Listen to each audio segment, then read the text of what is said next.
Hi, it's Desbot with the Nerd Element. I'm here with Allan Henry, who has more than, how many names do you have? I have my full name, I have 4 names. So Allan Henry is easiest, but my full name is Allan Tarangi Maruera Henry. So it's a long Maori name. And you're from? New Zealand. Yes, yeah, excellent. Beautiful Aotearoa.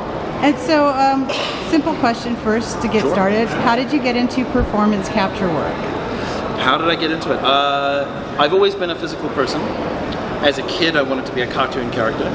I love the freedom they have and the wild kind of joyful immortality that they possess. They can do anything they want, and they can go anywhere, and they can get hurt and be fine. I decided that, you know, I would try and pursue that, something similar to that. I didn't really know what it was, so I did martial arts, I did gymnastics, I did dance, I did acrobatics, I climbed trees, I jumped off sand dunes, you know, I rode my bike really fast down a hill, and when I got to high school I discovered drama classes and realized that, you know, this performance thing was doable and there's a way to learn it properly. That led on to tertiary education, and I went to the New Zealand Drama School, and a teacher pulled in some favors one year and brought my class and myself to see Andy Serkis doing King Kong for Peter Jackson in the studio. And I had always wanted to be a physical performer, but seeing Andy doing what he was doing and being so good at it, that was the switch. And I realized not only was my dream possible, but it was attainable. Like, it was right there, it was right in my backyard, and the people who were doing it were my people, like they were, you know, they were my neighbors. And so that led to conversations with them, and they realized I was into it, and they introduced me to some other people who could be mentors for me, both as a performer but also in terms of how the financial business side works of it, like how to get jobs and how the jobs work. And that led to the network growing and growing and growing, and I got invited onto some projects. And, you know, I tried to work as hard as I could and be a good person to work with and show that I knew my stuff. And that led to people trusting that I could do what I said. So when they ask me, they know I can turn up and do the job and be a nice person to work with. And it just grows and grows and grows from there, and it led to more work. So we're here, you're here, I should say. I mean, I'm here too. So we're both here for Godzilla panels. Yes. You've been on 2 already. You're going on to your 3rd. This is my 3rd. You're promoting your work as? I was King Kong in Godzilla vs. Kong, as well as King Kong and the Scar King in Godzilla X Kong: The New Empire. So how is it playing Kong plus his villain? I remember on the panel you spoke about having to do the extension because Scar King is so much longer as an orangutan, I think.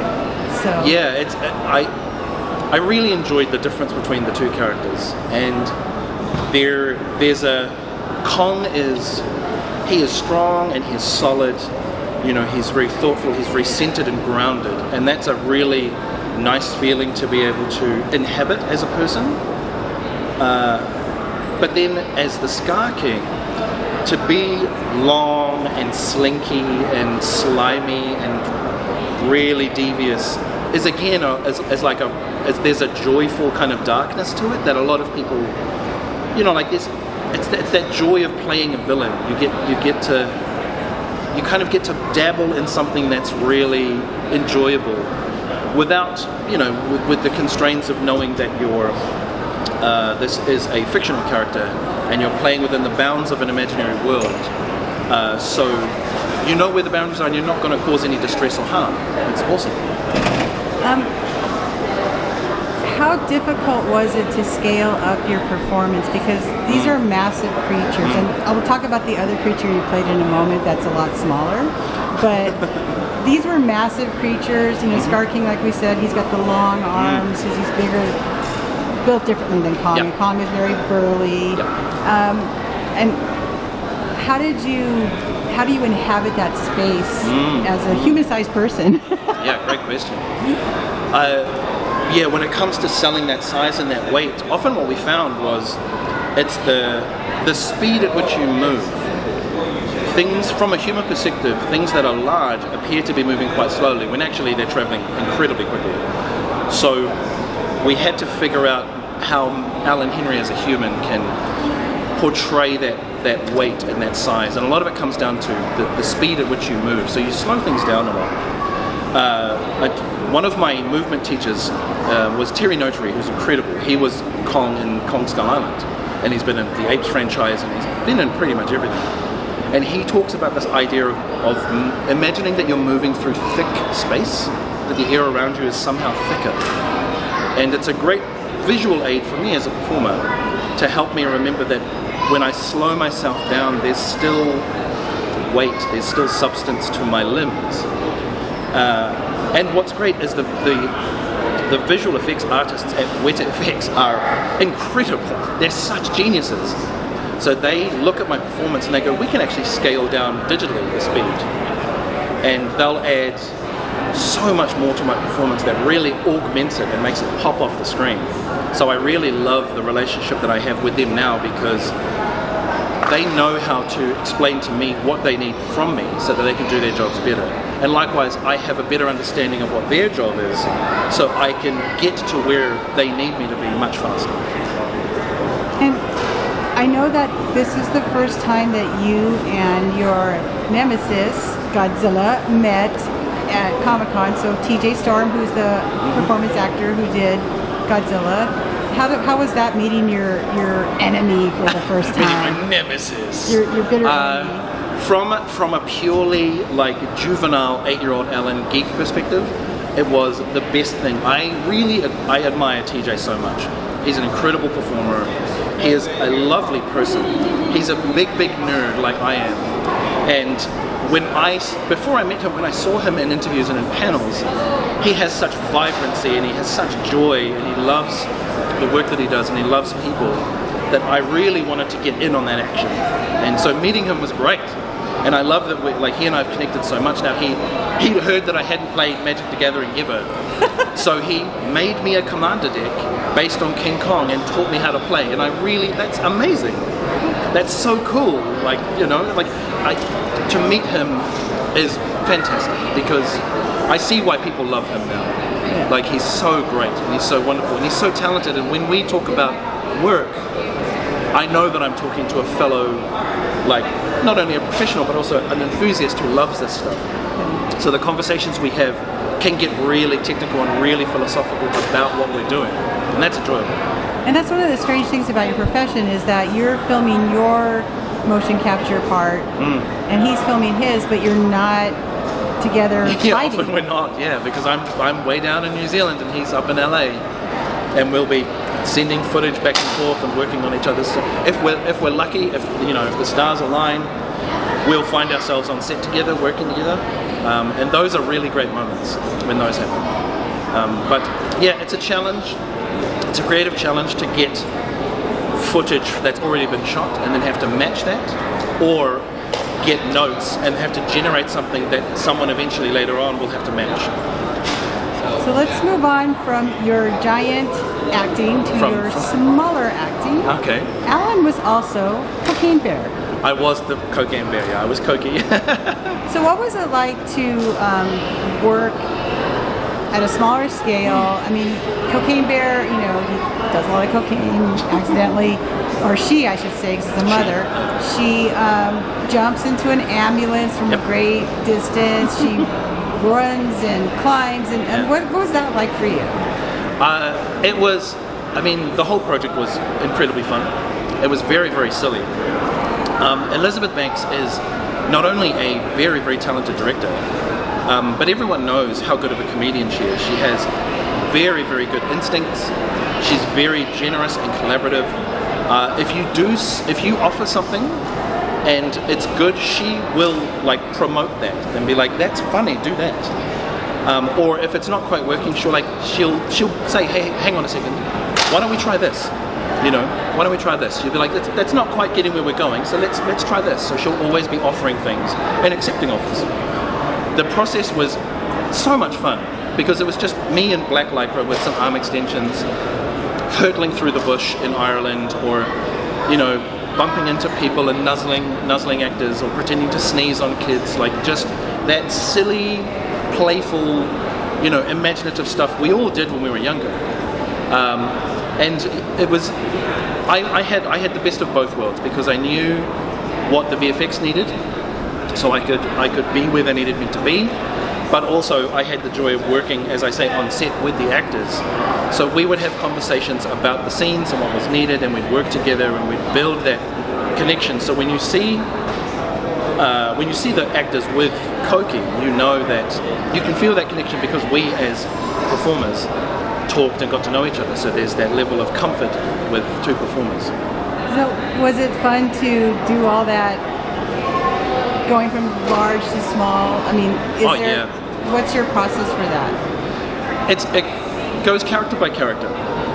For Kong has an established lineage. So there's reference all over the place about who he is and what he is and how he moves, etc. With Koki, black bears exist. So the reference exists. That's fine. I went to the zoo. I studied, you know, I looked at bears, and I went to the bear talks, and I learned about how they operate within their world and how they navigate. And you know, I looked at CCTV footage and home cameras of bears getting into people's cars and things like that. And then when we were on set, with the way that, you know, Koki reacts when she's high as hell, that was Elizabeth saying, okay, so let's amp this bit up, or let's change this bit, or this bit's a little faster, or you know, she's really coming down on this bit and she needs another bump, so slow her down, make her more lethargic. And I think we did one test where they were like, Alan, can you get on the quadruped, on the arm extensions, and can you run and chase the ambulance? And they drove the ambulance as slow as they could, and I still couldn't catch it. Like, I'm fast, sure, but I'm not. So thankfully, again, Weta FX took over, and they did such a great job. And there were some moments where, in the back of the ambulance, when we did a physical rehearsal, and if they ever show that footage, it's the most ridiculous thing. So it's just two guys wrestling in the back of an ambulance. And at one point, Elizabeth just said, all right, now you're throwing him on the side, and I want you to now bite him and like eat his belly. And I was like, oh, I guess, okay. And then she said, cut, and everyone was laughing. And I was like, why is everyone laughing? Did I do a bad job? And she steps out from behind the camera and she was like, we're not going to use that. It just looked very, very suggestive, so I just thought we'd use that. So she was very playful on set, you know, and but yeah, a lot of the time it was just me, a dude, you know, a weird, bald, bearded guy from New Zealand, picking people up, throwing people around, and chasing after kids and bumping into trees. So that footage is ridiculous. It's so silly. But then I really hope they do show the silliness and the ridiculousness of the live action stuff compared to what Weta came up with, because it's incredible. Now, as a nerd, I would be remiss if I did not mention that you've also done some Marvel properties. I have. So could you please tell us about your Marvel work? So Weta FX gets given a lot of Marvel projects to work on, and my colleagues and I will often get called in to do motion capture in the background or performance capture for bits and pieces. So my colleagues and I have done, we've portrayed the Avengers, the Guardians of the Galaxy, you know, Thanos and Nebula and Proxima Midnight, and just, you know, weird, strange creatures that bump into things and pick people up and throw, and, you know, robots that get exploded. It's really is like there's such a breadth of characters that we get to play. It's really fun, especially when we have to play them all in one day. It's a really, like, almost a schizophrenic thing where they're like, cool, so we've done that shot, you with Thanos in that shot. Okay, now you're going to be Spider-Man coming through this way. And you're like, okay, sure. Then you do it, and they're like, great. So as that happens, Drax is sliding down this way, so you're going to be that. And then someone else, you're going to actually come from this. So it's this weird kind of choreography of multiple personalities that you have to manage and deal with, because you also, as a professional, you have to remember the timing. of like, when did this happen? Because I have to react to it when I'm coming in this way, and this person has to react to it. And so it's imaginative and precise and very, very disciplined. It's also a hell of a good time because we all pretend to be superheroes and supervillains and monsters anyway. So it's true, we do. I've got my Supergirl nails on right now. They are very cool. Thank you. Well, last question is, I understand that you have a particular fondness for one of the Godzilla villains who may or may not come from space. And so I wanted to ask you, why Space Godzilla? Why Space Godzilla? Because it's just, to me, it just seems so bonkers. Because so many of the other kaiju, to me, as someone who's relatively new to the depth of the kaiju fan base and the fandom, like a lot of the other kaiju seem very kind of terror based, like they're based around Earth and its issues and its problems. And then someone was like, what about space? What about Space Godzilla?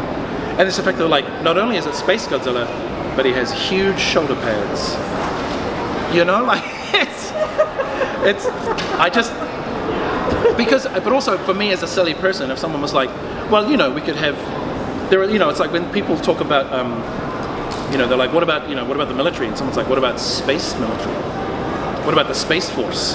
Right. Like, but imagine if someone's like, well, we've got some jobs, you could be a postman. Someone's like, what about space postman? So that idea that someone said, what about Space Godzilla? And someone went, we'll pick that one, Space Godzilla.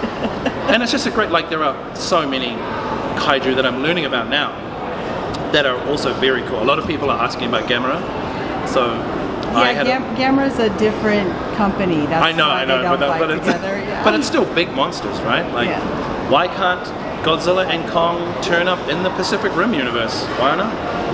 Or what about like Godzilla versus Kong versus Gundam? Big robots. That would be fun. I would gladly do that job. Well, thank you so much. It's been a delight. It was really wonderful to talk to you. Again, I'm Desbot from the Nerd Element. We've been speaking with Allan Henry, performance actor.